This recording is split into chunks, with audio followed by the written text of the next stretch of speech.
Aí galera que curte Engenharia Clínica, hoje eu vou falar para vocês sobre um termo novo que o nosso colega Fred Hosea III está propondo para a gente discutir, para a gente pensar, que é o termo Bioclinical Engineer ou engenheiro bioclínico.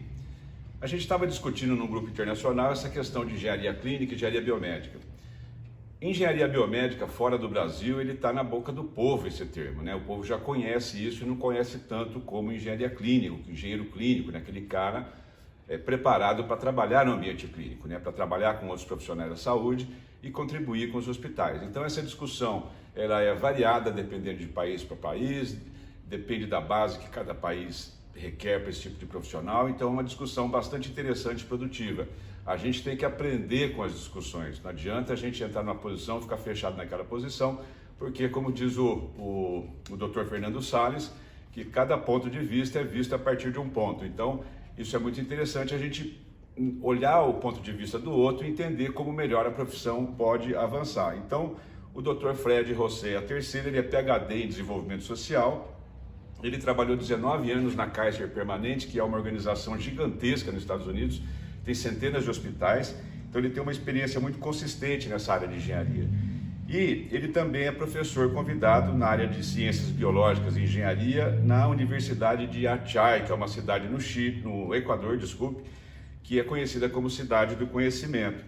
Ele tem uma publicação no Global Clinical Engineering Journal, vou deixar aqui na descrição, que é Clinical Engineering and Disaster Preparedness, né? Ou seja, como que a engenharia clínica pode se preparar para situações de desastre, qual que é a contribuição que ela pode trazer com isso. Lembrando que Covid-19, pandemia, é um desastre causado por fenômenos biológicos. Então, o que ele vai propor aqui é um vídeo que está em inglês, a gente conversou, trocou mensagens por WhatsApp, ele vai gravar esse mesmo vídeo em português, mas você que quer treinar o inglês, eu acho que o YouTube deve gerar uma legenda automaticamente, você pode assistir de maneira detalhar, né? Dar uma pausa no vídeo, rever, anota, faz anotações, vai construindo o seu aprendizado, o seu conhecimento, para que você possa se fortalecer do ponto de vista técnico e conceitual, para oferecer consultoria, explorar oportunidade ou resolver problemas. Nesse vídeo, né, ele vai dar uma visão geral sobre as duas profissões, né, os dois termos, engenharia biomédica e engenharia clínica, e ele vai procurar mostrar que como esse modelo nosso, que hoje é centrado no hospital, né, como a complexidade tecnológica, o avanço tecnológico estão mudando esse contexto de saúde centrado no hospital e como a gente pode ajudar nesse sentido, né, e como vai mencionar também várias habilidades, práticas necessárias para que a gente possa ajudar os hospitais a se tornarem mais seguros, efetivos e eficientes. Lembrando que quando você fala com o pessoal de avaliação tecnológica, com pessoas como o Dr. Fred, você tem que saber claramente o que é eficiência, o que é eficácia, o que é efetividade. Então tem um vídeo aqui que você pode ir lá assistir se você quiser. Tá? Então, outra coisa que ele comenta, né, é como a gente pode contribuir com os riscos para o negócio, né? Lembrando que o hospital, para muitos dirigentes, o hospital é negócio, é business, não é só pesquisa, não é saúde, não é arte, não é esses tipos de conceito. Então ele propõe o termo Bioclinical Engineer, que eu espero que você analise, comente, né, dê seus comentários, amplie a sua forma de ver. Não é um título que define o profissional, o que define o profissional é o resultado que ele entrega, né? É a competência profissional dele, não o título. E hoje, nesse vídeo, a gente vai pensar um pouquinho mais sobre esse termo. Então, antes de mais nada, vamos rodar a vinheta.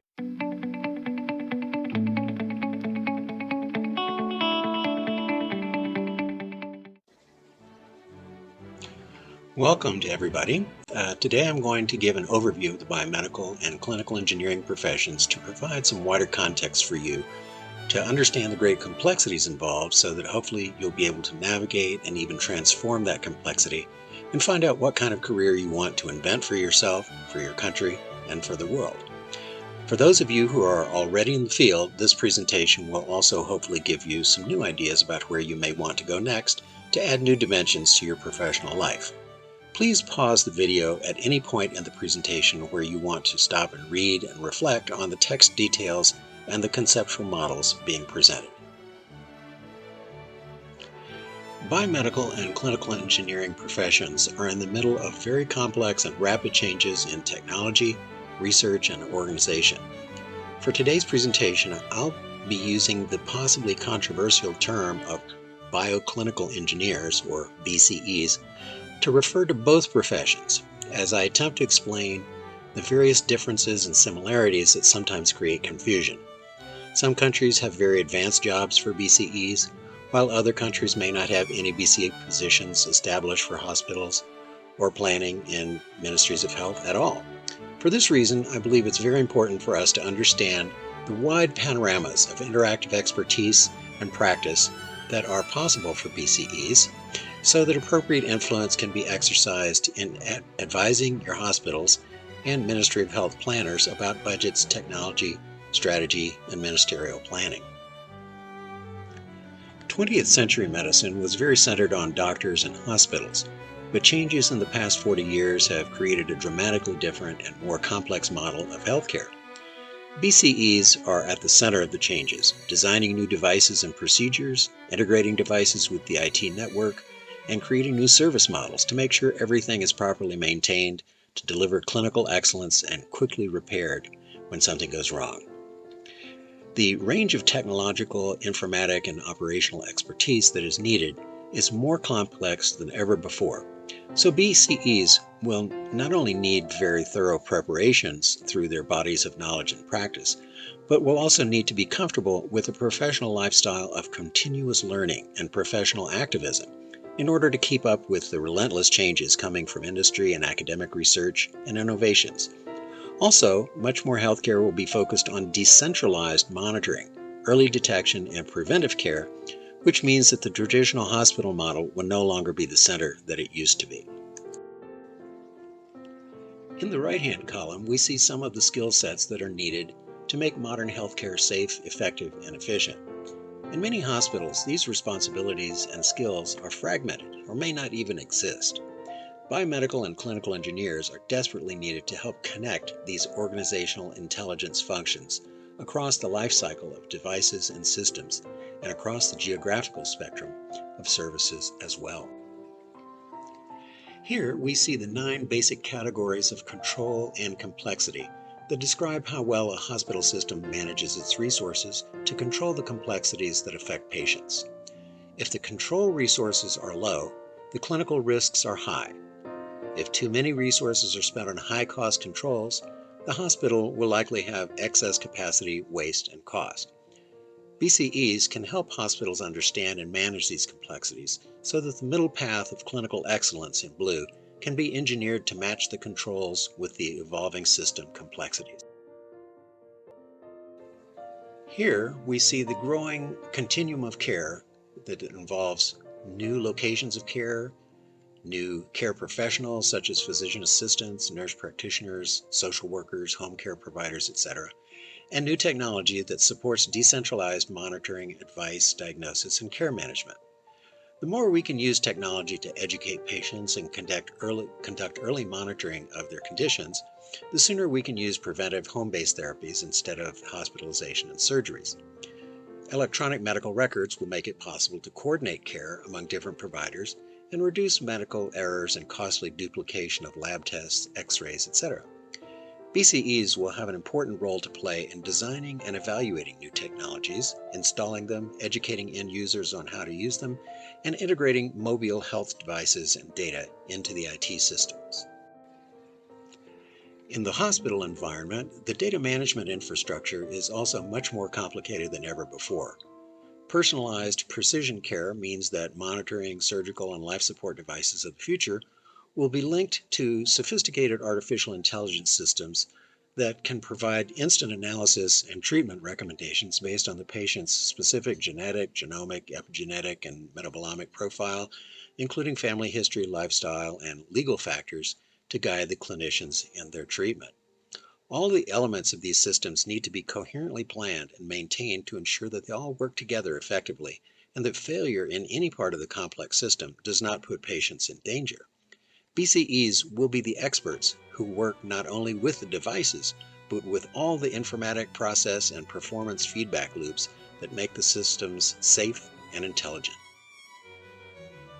It's important to be critical of all the exaggerated promises that vendors sometimes make about what their products can do. HTA, Health Technology Assessment, is one of the most important jobs that BCAs perform in hospitals, evaluating new technologies to make sure that they can do what the manufacturers promise, and that there are no hidden defects in the design that will hurt patients or cost lots of money to fix later on. Integrating new technologies into healthcare systems can be very complicated and time-consuming, so BCEs will need to use a lot of critical thinking and teamwork to evaluate the many ways that things can go wrong and then make the best decisions possible about what devices to buy.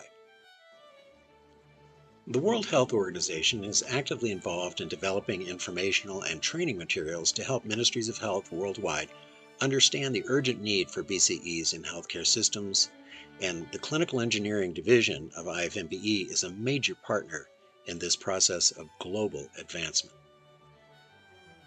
Here are some of the basic responsibilities of biomedical engineers, depending upon whether you work in a hospital, in an academic or corporate R&D center, with IT systems, regulatory agencies, or pharmaceutical companies. Once you have the basic foundations in biochemistry, anatomy, physiology, electronics, materials science, radiology, etc., you may want to develop a specialty area and become a subject matter expert in that area, or even teach. Clinical engineers are typically more oriented towards hospital systems and systems of systems in healthcare, rather than on development of specific devices or procedures. They need to have in-depth knowledge of medical devices, but are also involved in managing the life cycle of device infrastructures by managing maintenance and repair services, doing performance and failure analysis, budgeting, contracting third-party services, supply chain management, multi-year planning and budgeting, and interacting with manufacturers to propose improvements in next-generation technologies. The CE works as an integrator to coordinate the various organizational partners to engineer new processes and to align informatic and network performance variables that need to work together to ensure safe, effective healthcare services. So here is a working proposition to help align our understanding of biomedical and clinical engineers so that they're seen as complementary and sometimes overlapping professions that work together for the common good. I'll even read it. The dynamic interdependencies of clinical engineering and biomedical engineering professions are so fundamental and so indispensable to integrating the vast and growing range of scientific, technological, organizational, and social dimensions of personal and public health that they should be classified as members of a single superordinate professional job family of bioclinical engineering, with intertwining career paths that are encouraged and appreciated. Efforts to over-differentiate the professions as distinct siloed professions are likely to damage the areas of productive overlap and intersection where the two professions taken together can be greater than the sum of their knowledge, skills, and experience taken separately. Nothing will be lost by classifying biomedical engineering and clinical engineering as members of the bioclinical engineering job family, and much is likely to be lost by overemphasizing their distinctness. Here, I'm proposing that engineering be defined to include three interdependent and evolving areas of expertise: institutional foundations, innovation, and operations. In each of these areas, knowledge and creativity need to be applied in a disciplined way to engineer integrated solutions to healthcare needs, not just in devices, but in processes, systems, and systems of systems as well.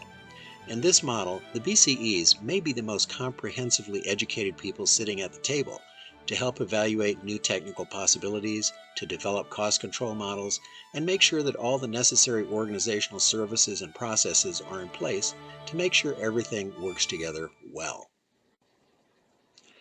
This map brings together the major variables that define the BCE job family of BMETs, BMEs, CEs, and CSEs. As you can see, starting on the left side of the trajectory, we start with the role of biomedical engineers in what I call elemental control scope, which means working with materials, electronic components, sensors, actuators, etc., to create a highly specialized function for a device or procedure. Once a device is designed, tested, and approved for use, it's installed and maintained by BMETs, BMEs, or CEs, who may manage a family of device types or several device families. As we take more and more design and performance factors into account, we move into the professional areas of clinical engineers and CSEs, clinical systems engineers, which we see on the right-hand side of the diagram. We'll see this more clearly in the next slide. Here, I've illustrated some of the ways that biomedical and clinical engineering professions and skill sets are currently deployed across the vast landscape of healthcare. I've arranged biomedical and clinical engineering skill sets along three main axes: design, control, and scale. This model encourages us to think and be creative across all three axes of innovation whenever the possibility arrives, so that our innovations are optimally responsive to their complex environments. In the orange boxes to the left, I've given some quick examples of innovation principles that should guide our efforts as we attempt to address local needs within a very dynamic global context where our best partners may be actually a half a world away. Dual-use infrastructure is an essential design principle for the future to ensure that healthcare infrastructures work equally well under normal and disaster circumstances. The current pandemic has thrown the entire world into a chaos that challenges our abilities to serve humanity with creativity and integrity. But taken together, these innovation axes provide a very rich framework for working with multidisciplinary teams throughout your career, not just now, in ways that will make our professional lives more interesting and produce more successful innovations. We need to set new 21st century goals for healthcare design and performance, with BCEs as core experts being involved in local, regional, and national efforts to overcome chaos with multidisciplinary design intelligence.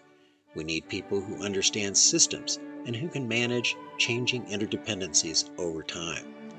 Our model of professionalism needs to be oriented towards constant change and adaptation, which requires a natural enthusiasm for lifelong learning, attending conferences, working in teams and with other organizations, and working closely with doctors and nurses to take advantage of their experience as users to make things better.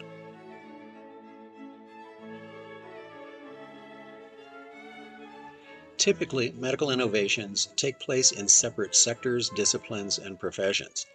We need to conceptualize BCEs as the connection professionals who value collaboration as an indispensable skill that will produce more intelligent solutions than fragmented competition. Here we see how BCEs can be trained in a certain academic area, but be employed with a wide variety of job titles depending upon where they work. This has contributed to some of the confusion about professional identity and professional associations that exists around the world and that I'm trying to clarify with this presentation.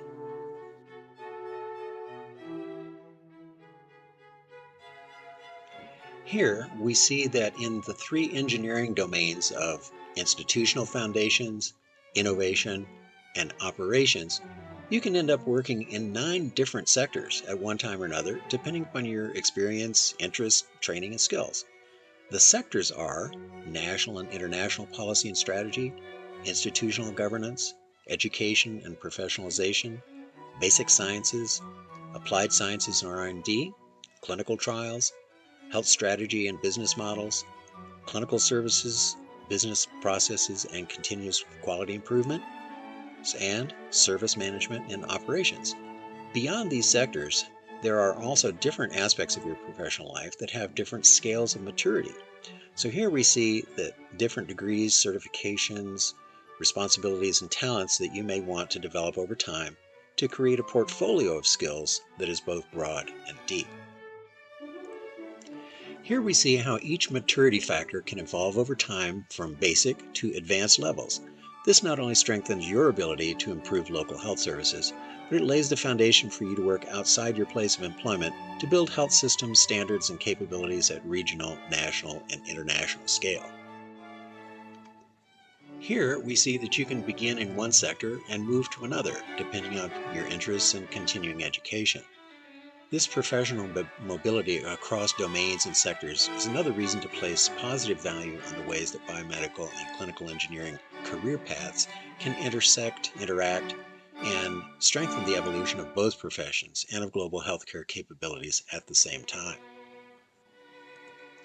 Here's another complex but useful way of looking at a career trajectory for a bioclinical engineer.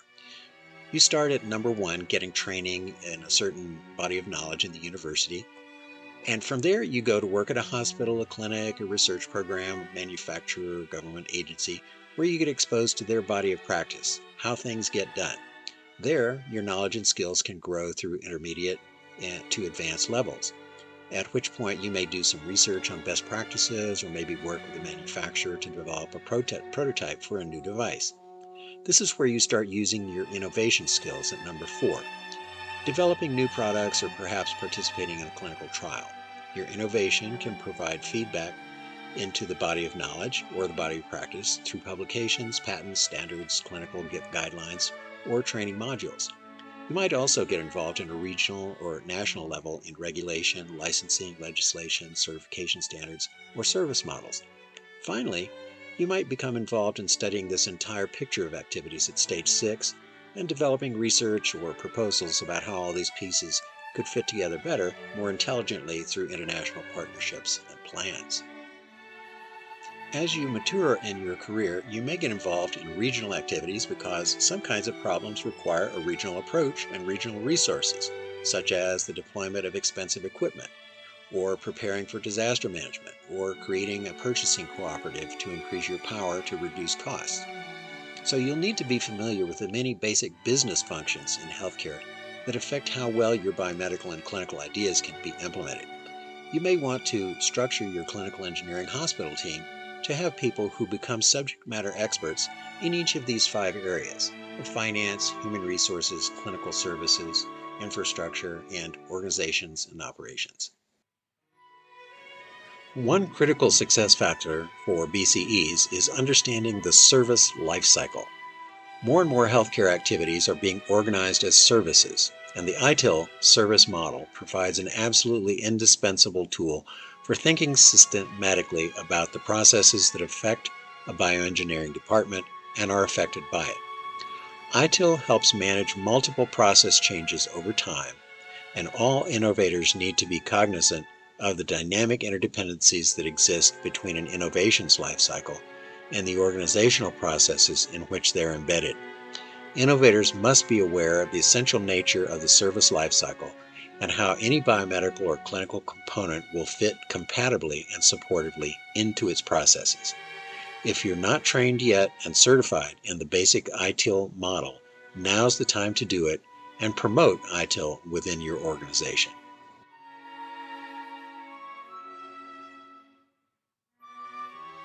Another area to think about is disaster preparedness and disaster response. This is because many times disasters damage a lot of the basic infrastructure of roads, hospitals, schools, electricity, waste management, etc.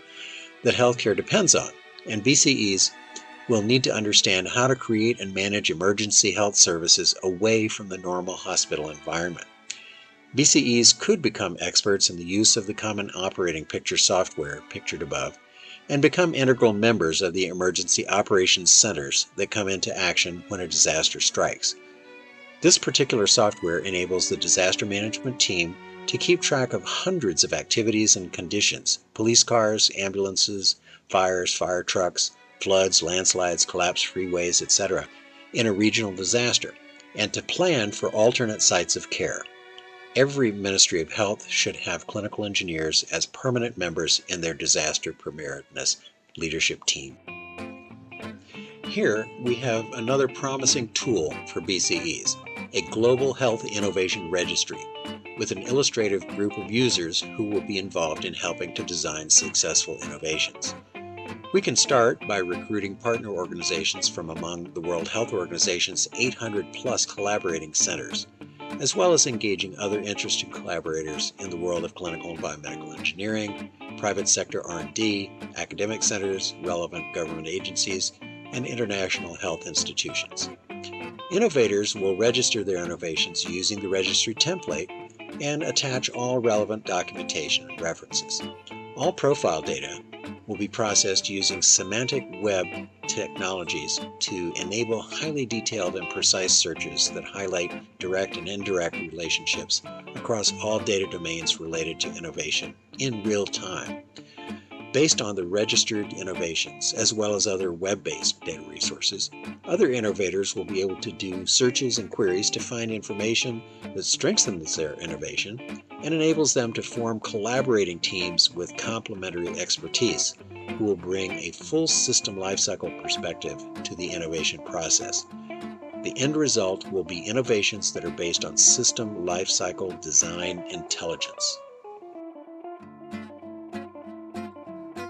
New degree programs are being created around the world to prepare BCEs for careers that are both broader and deeper than anything that has existed before in healthcare engineering. Here are some curriculum examples for master's degree programs in Italy, which illustrate the multidisciplinary nature of this training and professional preparation. Your career will have some fairly predictable stages to it as you gather experience and responsibilities. But your career is not just what you get paid to do. In fact, the most important parts of your career may sometimes be what you do in your free time as a member of a professional association, serving on committees, consulting, mentoring and coaching students, developing prototypes, creating startups, or developing curriculum.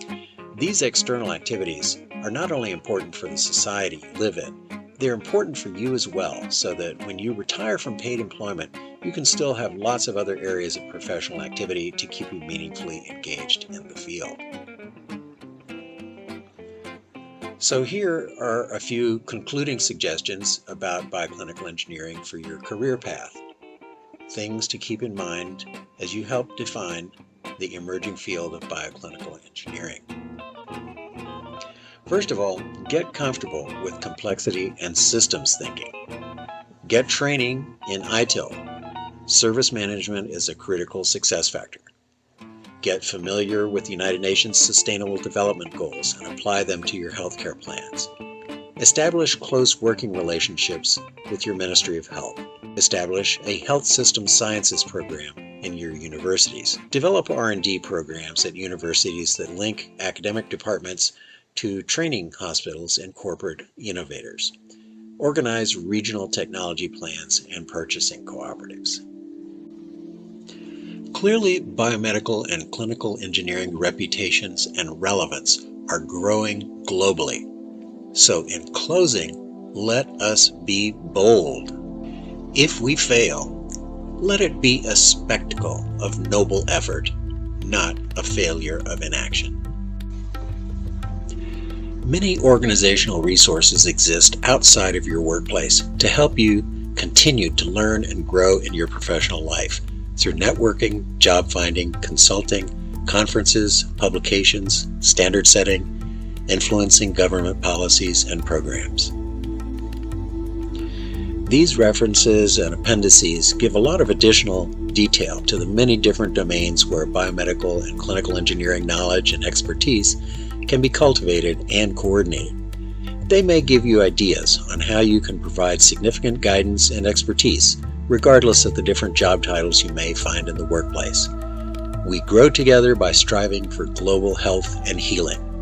The future is ours to create.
Então, pessoal, gostaram do vídeo?